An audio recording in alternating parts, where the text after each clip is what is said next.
Hi guys, it's a very wet Friday evening here in the UK. Flying back to Spain next week, and this chat is basically whatever you want to talk about. So quite simply, get on board. I'm going to sit and open up a new window here, so I can actually see what the comments are. Give me a minute because it doesn't work with Firefox. And my Safari has opened up one window. I don't know, I opened a second one on this. I don't use Safari at all. Where is it? Okay, let's find it. Come on. Give me another window on that. Open link. We've got another link opening up. Oh, here we go. Matt Wilkie live chat. That must be me. Well, I hope it's me anyway. I've been trolled before with plenty of people use my name, so won't be the first time. It's not actually me. But a few guys have asked me about passive incomes, and in all honesty, what you've got to understand with passive incomes is it doesn't start overnight. Hi Wes. Oh, good afternoon. That's unusual for us. We're normally on a different time zone completely, so we're both during the day for a change. Yeah, the passive income stuff is something that I already earn in passive income. Is what a lot of people are already retiring on as their pension. I think that's the easiest way of putting it. I'm out a lot smarter than everybody else. It doesn't work like that. Princess Joey Mata, hello, ¿cómo está? I'm good. How are you? I'm good. Very good. The thing with passive incomes, you've got to understand there's a lot of opportunity out there. And you'll see a lot of this stuff, which is like the affiliate marketing is different to multi-level marketing. Multi-level marketing is often like a pyramid scheme, which is why multi-level marketing ethically I don't work with. But at the same time, would I say you can make money with it? The answer is yes. It's just I don't do it. But it can actually work. Now, back in 2008, there was the legacy scheme out in the Philippines where people were investing for a year and doubling their money. Then it went to 3 years. Then the whole thing collapsed. Now, did I invest in it? The answer is no, because ethically, for me, it didn't make any. I couldn't do it ethically. If I didn't have any ethics, would I have made money? The answer is yes, because it was insurance backed. Basically, the banking system was backed in the Philippines, even though this whole system was actually based on bankrupting the system. It was an insurance. They basically gave out loans and stuff that were based on more people paying in, like a Ponzi scheme. In fact, it was a Ponzi scheme. They could never repay the amount it was invested, etc., and it was never designed to. So from that point of view, ethically, it's wrong, but could you have made money on it? Yeah, if you got in early enough, you'd have made a small fortune. Yeah, where's Matt just ordered some cases for the Raspberry Pi to sell on eBay. Good idea. You know, you don't have to buy. I think you're saying you're going to sell them on eBay. You don't have to sell them on eBay. Use some of the dropship stuff. There'll be a few guys come on later who actually talk about the dropship stuff. And I'm seriously thinking about starting a forum, which is a private forum for people that actually want to make money doing affiliate stuff and drop shipping and other things where everybody involves it together. If you're not interested in it, all I advise is don't get involved, not because of being negative, but in the sense that I'm not here to persuade you, because at the end of the day, the commitment is actually in making money with it. That's it. You know, you've got to work hard at making the money. So it's not an easy street, but at the same time, can it make money? Yes. Will it make money? Yes, if you put the effort in. So yeah, that's where it says you can do. Yeah, exactly. You know, there's nothing to stop you doing it. Princess Joey from Mata, all good here, saying hello from Merida. How's it going? Yeah, I bet it's sunny there. We got, I'll tell you what, today, I don't think I've seen the sun. It's just been gray skies. The Nachalos, Matt, is it a lot of hassle to get central heating in Spain? Also, buying a house for cash, do people need to be careful? I never advise anybody to buy in cash because you still have to pay the same taxes. Because the tax value is not on the transaction fee, the tax is on what the government decide the value of that house. So if you turn around and bought a house for say 40,000 and the government says it's worth 100,000, you will pay 10% at 100,000, not 40,000. So there's no benefit for you doing a cash buying. Also, you got to look into the ownership, who owns it, because if it's one of these bits of land that have about 12 owners, it's a nightmare. There's a lot of reasons. My personal view, even I said this the other day about the Philippines, even with buying a car, I do my transactions in the bank. It goes from bank account to bank account. There's a little receipt that says, Matt paid this guy this amount. That way, everything's above board, because at the end of the day, if that guy's trying to avoid tax, I couldn't care less. I'm not avoiding tax. I'm showing a transaction, but I'm giving myself insurance. And that's what I recommend for everybody. Yeah, as Wes says, you got to get your feet wet on making money. You do. I get burned. You know, sometimes I get burned, but I've always found I've come out ahead over time. Yeah, Gwilyn Roberts, it's raining here in the UK. Yeah, I'm in the UK at the moment. This is me till Wednesday, and I'm looking up, and can you hear it? It's really loud. The rain's really bad. But yeah, the whole affiliate thing is you need to be very aware that some of these guys are trying to sell you something. They'll go, I will teach you how to buy this and or sell this and buy my program. Those guys I don't touch with a barge pole. But what I do is, like this month, my son's into Roblox. Roblox is a big thing for him, and my daughter's into Lego Friends. I just got a check from Amazon. Now, it's funny, Wes actually brought up about putting the link for this Fitbit in my descriptions below.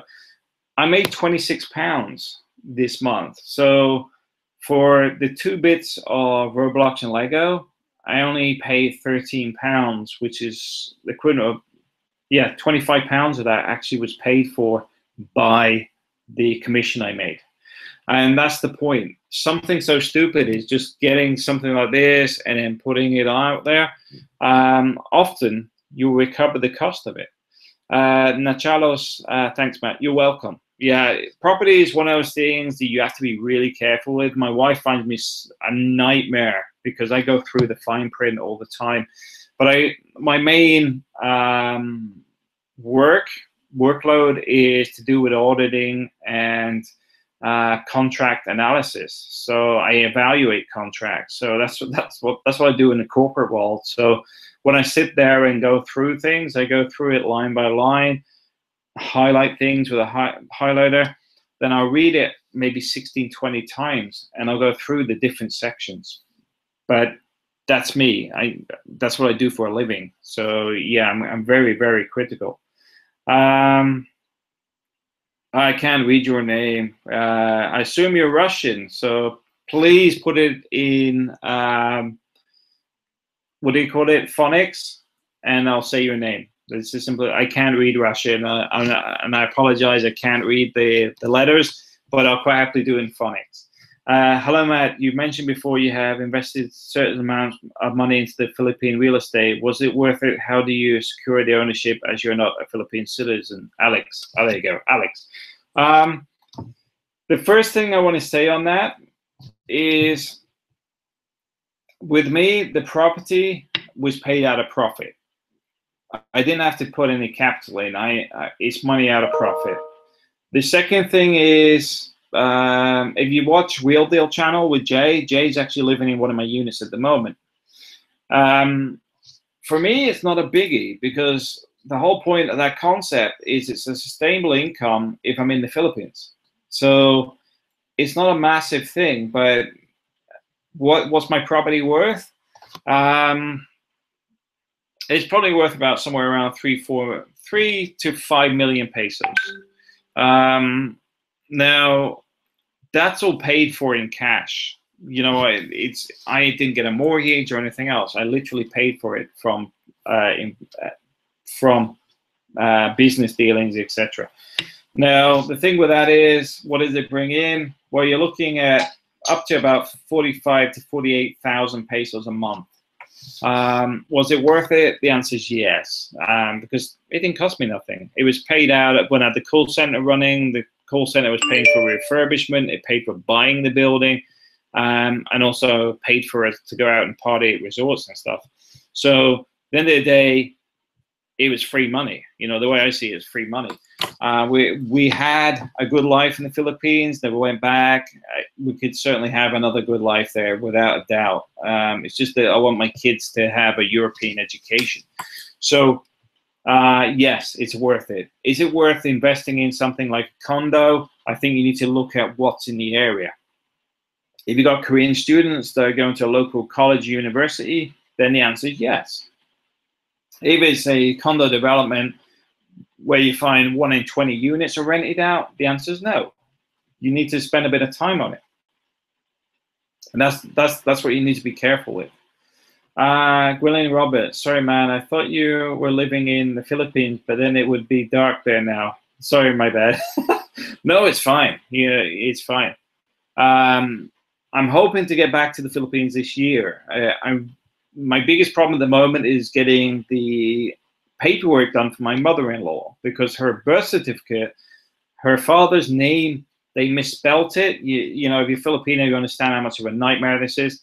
So they've corrected it. Then the appointment for the passport authority is 4 months. So I think it's going to be October, November now before we can get the appointment to just go back with the new alterations on the birth certificate. And I'll tell you what, it's frustrating because it doesn't matter how you try and push it. It's just one of those things that, as we say in Spain, mañana, mañana, you know, it's tomorrow. Let's see, how big is the call center? The funny thing is, Jay from Real Deal did a video in it today, but it's only a section of it. Where he was, there's 15 PCs. In total, I've got 45 computers. Is it large enough to turn into condos? The land is, but where we are, there's no demand for that. We're not in the city limits. We're a bit more rural, and that's why the call center was busy, because a lot of these people were traveling 2.5 hours to go to the call center, where we actually sat there, and I thought, you know what? I could do the deals here, and suddenly people started going, hang on, this is only 30 minutes from the house. So I started getting people that had been trained elsewhere. I started training new people, and they become quite a good hub in the area. The only problem I had was the whole solar market collapsed pretty much overnight for the US market, because it took all the subsidies out of it. So that sort of financially damaged us. But bear in mind, we had the earthquake at the same time and Typhoon Haiyan. It was like you're fighting against the tide. But with all this going on, we carried on as much as we could. And I said to my wife, I said, you know what? Back when we got married in 2007, I said to my wife, you know what? We're going to take the kids to Europe, but at the same time, right now, we've been hit with the subsidy cuts, we've been hit with the typhoon, we've been hit with the earthquake. I think it's time to take the kids west, and that's what we did. So we moved west, but now everything's starting to settle down now. So I can head back to the Philippines and re-inject it. There's some stuff going on in Spain next week, which I'll update once I've talked to the guys there, because obviously I can't really talk about call center developments without actually talking to the people involved in it first, because otherwise they may not want to be so public. Will I reveal the peer-to-peer lending network I use?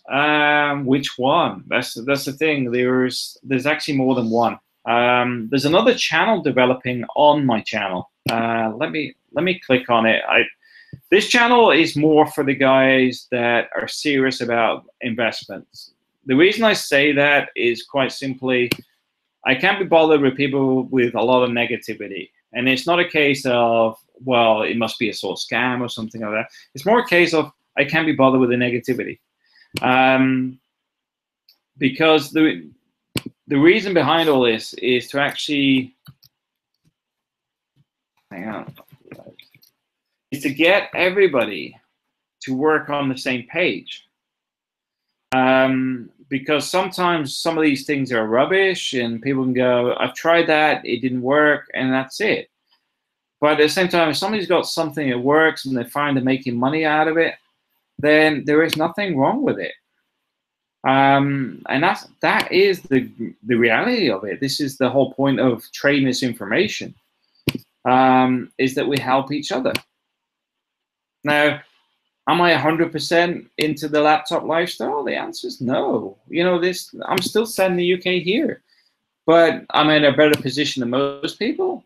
I'd say yes, because I could actually stop working, but I've got a lot of responsibilities. You know, I've got 2 young kids. I look after my mother-in-law. I look after things back in the Philippines. I look after things here in Europe. I've got a lot of stuff going on, so I am still developing, and this is why it's important that everybody needs to work together to get ahead. And I'm sure some of this stuff, we look at it and go, my God, this is terrible. But at the same time, if you don't look at it, you won't know. It's the same way, you know, I do YouTube stuff. I tell people, don't use the Philippines niche. If you need to make money, don't bother with the Philippines stuff. The reason being is, the Philippines is a bit like just getting your camera out of your bag and going, there's the market, there's the restaurant, and you'll probably make $40, $30, $100 a month. But you may find that if you talked about different car insurances, as an example, you may make more money without even leaving the seat you're sat in.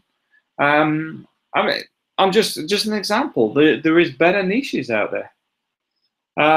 Because the Philippines is saturated. You got a condensed amount of people that want to make a living to live in the Philippines.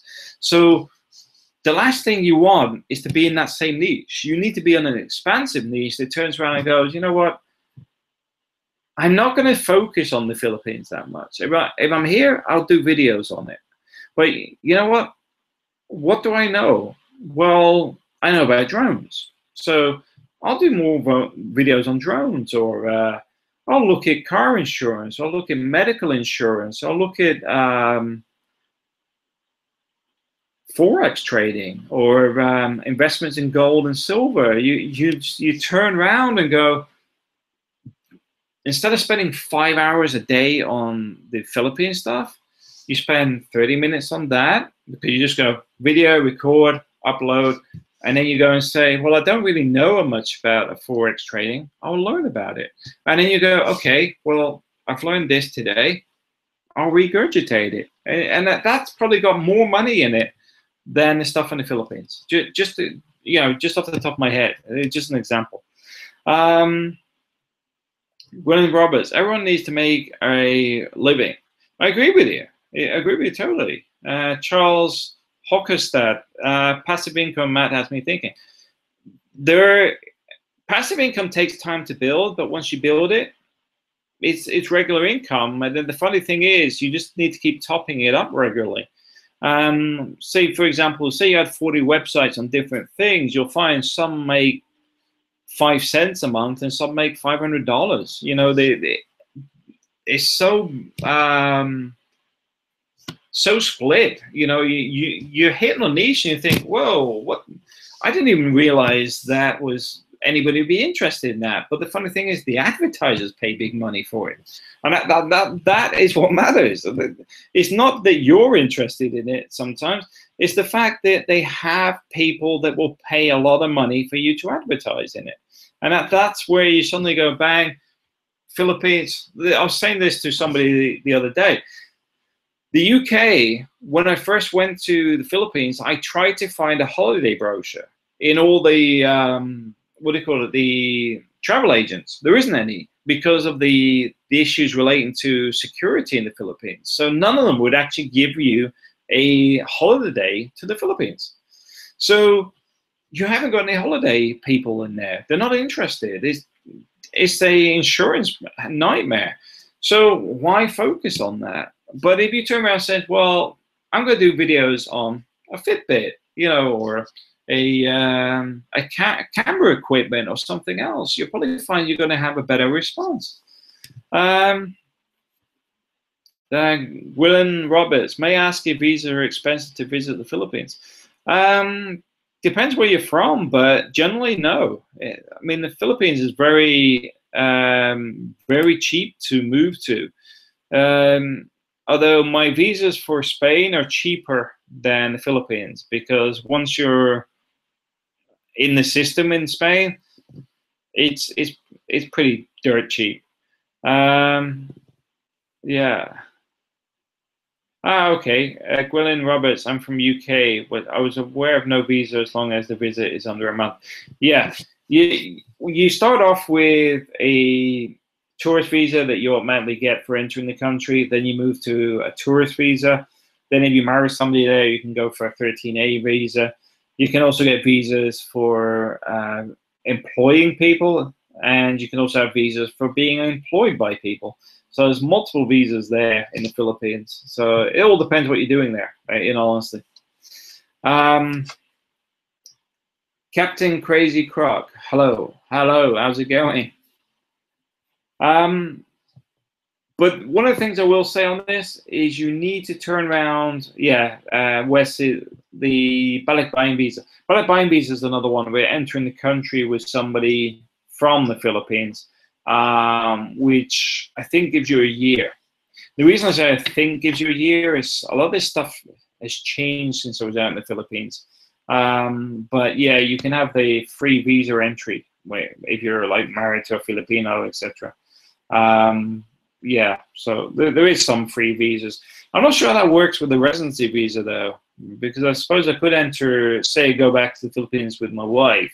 I get free entry, and then at the same time, would they actually want my 13A as well? I'm not sure. They got confused with passports last time because I had two passports, because I had my 13A in my one passport, but I'd been to London, renewed my passport, and they were confused because I had two passports. Yeah, it just confused the whole situation. I had to get Philip Patrick, a friend of mine, to come to the airport at 3:30 in the morning to bring my old passport, because he didn't have that much luggage to take back from the Middle East. So he took another suitcase back for me, because I bought another suitcase for all the gifts and stuff from the Middle East. But yeah, the visa stuff is not complicated in the Philippines. It's more about money than anything else. Some other, I mean, the UK, for example, is more about policy than anything else, or the wheels that you grease. Simple as that. But if you're from the UK and want to go to the Philippines, I'm sure you'll be fine. It's certainly worth a visit, and I do recommend people go to the Philippines just for the experience if they haven't been to Asia before. One of the main reasons is everybody speaks English, but you find everyone's pretty laid back, everyone's chilled out. Also, although it can be expensive there, you do find that it's not crazy expensive. So you can turn around and stop there for a while. You know, like you're paying like £20 a night for a hotel. Some people would complain that's expensive in the Philippines, but then again, I'm paying up to £120 when I'm in London. So yeah, there's a lot of reasons it's a lot cheaper. Yeah, so that's it. Yeah, Wes, like Wes says, you have to be married to a Filipino for the buying visa, or a Filipino. Yeah, because you can be married to a guy or a girl. Do they recognize civil partnerships, or is that opening another can of worms? I have no idea. I don't even know. I've got some friends that are actually the guys.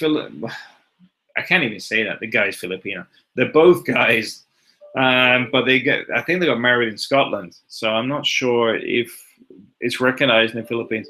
They get confused with a lot of the other paperwork already. Never mind actually turn around and say, well, we're both guys. And they go, oh, what the? I don't know how this works. You know, it'd be quite funny. That's a YouTube moment for sure, trying to explain that to immigration. Alex, Matt, may I ask you another question? How do you come up with your investment ideas? Is it inspiration, research, or something else? Thank you for a great videos you're doing. Thanks for that, Alex. There's multiple routes. The first thing is I'm very open to ideas. So sometimes people approach me with good ideas, and if I can see money in it, I'll invest in it. In the same way, sometimes I see things and I can just envision it. The building that, for example, Jay from Real Deal is living in, we were in the compound next to it, and I said to my wife, I'm going to buy that this year. And the guy originally had 800,000 pesos. So he'd come back from sea, and I offered him the 800,000. And then he turned around and said he wanted 2 million. And I said, no, I've got 800,000 in cash. You know, I can transact you 800,000 today if you'll do a deal. He went away for a month, and he had some relationship problems, and he come back and says, will you do 1.2 million? So I turned around and said, okay, I'll give you 800,000 cash, and I'll give you the rest of the 1.2 million over the next few months. That property alone is worth about 3 million pesos. Even if I hadn't renovated it purely because the market in that area is going up. So if I had done nothing whatsoever, I'd have still made money on it. That's the sort of thing where I just jump in and make it happen. Have I had any businesses fail? The answer is no. I've had some businesses stall, which is basically where I have to invest a lot of time to get it back to where it should be. But I've always found that pretty much everything pays off. Yeah, I mean, if it's about investment, I want to invest in it. Like I mentioned earlier about the legacy stuff, I could see myself investing in legacy, and I sat there at the time and I thought, this looks too good to be true. I don't really trust it. And the insurance side at that time was sort of left in the background. So I was sort of like, you know what, I've got to go back to the UK for 2 months. I've got the money on me, but I'm going to sit on it, because when you get a gut feeling that something ain't right, that's when I sit on it. I'll just turn around and say, you can wait a couple of months. If this is great and you miss out on it, so what? If it's bad, you've lost your money. So, you know, that's the way I look at it. Some ventures you gain on, some you don't. I do invest on stocks and shares as well. Those are developments I'm sort of developing at the moment for retirement. So that's sort of an ongoing thing. Yeah, but you've got to research everything. I could see the legacy stuff just didn't make any sense. And it's a bit like when I look at some of the investments in the markets. Like, for example, I was working for Quillian for a while. I've done about a decade contracting and doing bids for them. They lost about 60% of their market share, from what I heard, because they completely foobarred the entire company. Now, because they're so embedded with the UK government, etc., they suddenly got this massive contract with the UK, well, it's to build the railway. Now, from a shareholder's point of view, if somebody said to me, Matt, would you invest in them, you know, because they do that? The answer is no. I would not invest in them. I wouldn't touch them with a barge pole. The reason behind it is their share value is not a real value. And that's the only thing I would say on that. I do not trust the company. You got to trust the venture you invest in. When I see, I understand a lot more than I can say about the company, because they've even threatened me with like cease and desist orders and all sorts. And I've got a contract not to actually discuss anything that actually went on within the business. But at the same time, I can sort of say, if anybody asked me, would you invest in it? I would advise anybody on this planet never to invest with it. As simple as that. Yeah, Wes, did you get to check out the UITF? What's that? You have to explain to me, Wes, because I've been flat out I'm still flat out tomorrow, Monday, Saturday, Sunday. Monday, I've got a final presentation. And then Tuesday, I'm on chill out mode because I've got Tuesday off. Then Wednesday, I fly to Spain. What's the UITF? Let me check. I'm sure you're on about the, you've got to be on about the Raspberry Pi, I'm sure of it.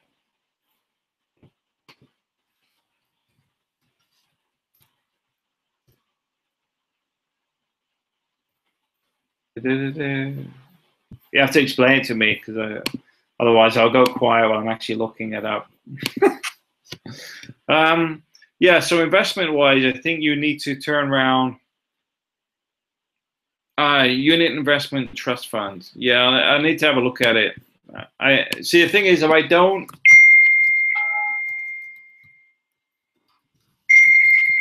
don't actually turn around and talk about it, it's because I haven't researched it, and I won't really get it. I would never advise anybody in something I haven't looked at. That's what I was saying with that new laptop lifestyle channel I put in the link in. That is stuff I actually put money into, and over time I'll put more and more of the stuff I invest into and how I do it, because the idea being is this sort of video may get 1,000, 2,000 views, but maybe only 10 people actually understand the investment side or actually interested in the investment side. So it's not a case of being expansive on it, because there's no point. You spend more time arguing with people that don't invest or don't understand how to invest, rather than actually concentrate on the people that actually understand it and want to invest or trying to develop how to invest. It's a bit like debt management. I had somebody before that spends nearly £500 a month on shoes and clothing. They're saying, Matt, I don't know how to reduce my debt. And I'm like, I can see how you can reduce your debt. He's like, but I like my shoes and stuff. And what am I supposed to do? You know, it's in your face. You're paying all this on loans, on credit cards, etc. You're giving away, I don't know how much a month. I think it's about 13% or something. So you're giving away 13% a month on debt. On top of that, you're increasing, you haven't paid last year's, you haven't paid the year before. So every month you're increasing your debt. Yeah, but I like this stuff. And if they can't grasp the fact that they need to stop, then you're already at a loss. Because the whole point is you need to get people to change the way they think about money. See, it's like, I've had people go, why haven't I got a new car? It's because I don't see a car as any asset value. I've got a meeting with somebody next Thursday arriving in Spain. He is from the same business where I'm from. And the whole point is he knows I'm not client facing. you know, I don't need to turn up in a brand new Mercedes or that anymore. It's 26, 30,000 pounds of not got no value, because 9 times out of 10, when you're dealing with companies in central London, there's nowhere to park. If you get off the train, they have no idea what you're driving. So why do you need a new vehicle? But for some other people, it's all about a function to grasp that sometimes it's much better to than a good car. But like I was saying with the shoes thing, I tried to persuade somebody stuff for 12 months. All the extra interest and all the bits that they're not paying, they just consolidate their debt and try and focus on getting rid of it. And then 2 years later, they could actually buy from what they would have given away on interest. And they couldn't even understand what I was talking about. So that's what I was saying. You've got to have a different focus group on, if you want to get it serious about making money, you've got to have the right people. You've got to have the right drive. You've got to have the ability to understand where we're going, because it's very easy to sit there and try and explain something over and over again to somebody that has no interest in it anyway, because they're stuck in a rut. They're doing the same thing over and over again. They don't want to change. I can't be bothered with it. You know, I want this new channel to be more focused on, say Wes has gone and found something, like say he's done a new affiliate program on, I don't know, horse betting, right? And he turns around and says, guys, I've made $1,000 this month on this new affiliate program doing this. And everyone goes, okay, so what are you doing? And it's like, well, this works for me, and then other people can get in. So you got to understand that we're a small market. You know, if we get 50 people involved in this, it's tiny. You know, how many people do you think are with, what do you call it, Betfair or 365.com or whatever? You're talking thousands of people are doing this stuff on a marketing basis, which may be individuals.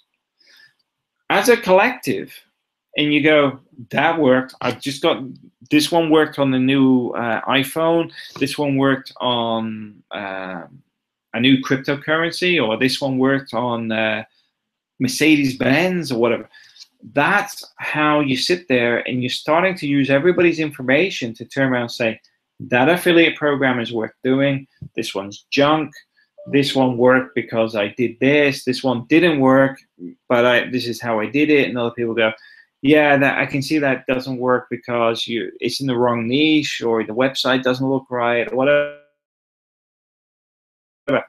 With a collective. And that's what I'm looking for. I'm looking for people to actually sit there and work together and go, okay, this worked for me. Start to develop a system where everyone's on the same page. It makes it easier for the whole development, you know, for everybody, you know, because myself increased my income by about another month. And there's no reason for everybody else to not do exactly the same. And that's why I push this out there. Now I'm going to cut this one off because it's 7:30. I don't know how long we've been recording now. It's probably been a while. But the point being is, everybody can get involved in this. Everyone can do it. And I know some of you guys are serious about this, which is why I say sign up to the new channel I put up there. I'm not really promoting it in this video because obviously it's on the other channel, but if you're involved or want to get involved, get in touch. But the new channel is where we'll focus on this, because at the end of the day, I want to get out of the rat race. I've set a window of 8 years, and I'm probably about 1/3 there from where I want to be. This year, I want to make about 110,000 euros because I'll pay for the new house, pay for a new car, and once that's paid, my cost of living goes like that. Why do I want a new car? Quite simply, the maintenance in Spain is diabolical. So I'll maintain it myself. It's all I'll end up doing it myself, because quite simply I've had so many automotive issues relating to bad mechanics that I want to move away to just bite the bullet on something and keep it for the next 10 years. I'm not into having a new car regularly. It's more a case of get something, get it reliable, maintain it well, and just keep it long term. Anyway, guys, have a great evening. If you enjoyed the video, please like, please share, and please comment.